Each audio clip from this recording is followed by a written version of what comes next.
जय हिंद मेरे प्यारे साथियों।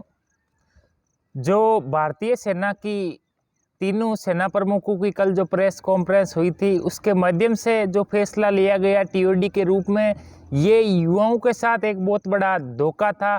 जो युवा फिजिकल पास कर रखे हैं, मेडिकल पास कर रखे हैं, या एयरफोर्स के जो युवा एनरोलमेंट का इंतज़ार कर रहे हैं, उन युवाओं के साथ ये एक टीओडी के रूप में एक काला दिन था, बहुत बड़ा धोखा था। क्योंकि जो युवा पिछले 4 साल से अपनी तैयारी में लगे हैं और सिर्फ इसी इंतज़ार में लगे हैं कि अब जल्द ही अपना रिजल्ट आएगा, अब जल्द ही अपनी ज्वाइनिंग होगी।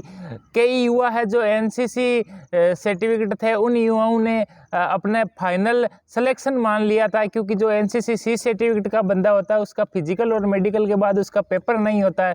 तो उन युवाओं पे अब क्या बीती होगी जिन्होंने अपना फाइनल सिलेक्शन मान के और गाँव में खुशियाँ मना ली थी।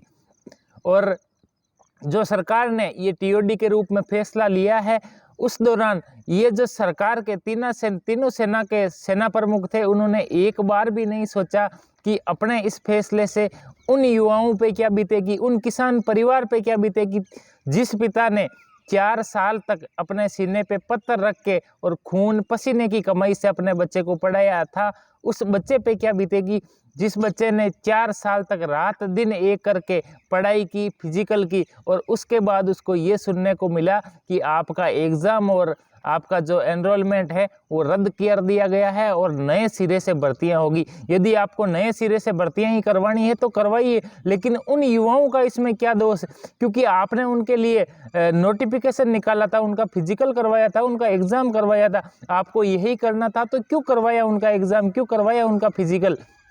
आपको 2 साल तक भर्तियां रोक देनी थी, आपको टीओडी लागू करनी थी, तो पहले इनका फिजिकल एनरोलमेंट करवा के उसके बाद में कुछ सोचते। उन युवाओं को आपने जो बीच में छोड़ा है, जो युवाओं के साथ धोखा किया है, वो आपको बहुत महंगा पड़ेगा।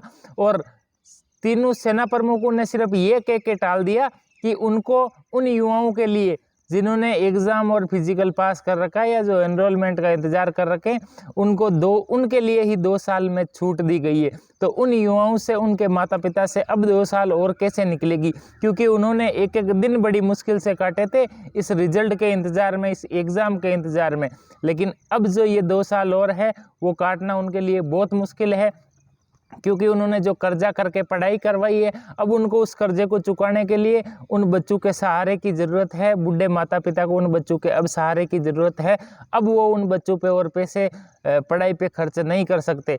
तो जो ये किया है, इसको आने वाले चुनाव में सरकार को ज़रूर भोगना पड़ेगा। और मैं तो आज ही कहता हूँ बीजेपी को बाइकआउट करो। मैं तो बीजेपी को बाइकआउट कर दिया है, क्योंकि हमने जो नरेंद्र जी मोदी पे विश्वास किया था पिछली बार, हमने भी उन पे विश्वास करके जो वोट दिया था। लेकिन अब जो ये युवाओं के साथ हुआ है, तो हम उनके इस निर्णय से असंतुष्ट है और आगे से हम कभी भी बीजेपी में वोट नहीं देंगे। और यदि आज भी सरकार चाहती है कि युवाओं को संतुष्ट करे, तो उनसे निवेदन है कि आप उन युवाओं का एग्ज़ाम करवा दीजिए, आज आप उन युवाओं का एनरोलमेंट जारी कर दीजिए। जय हिंद, जय भारत।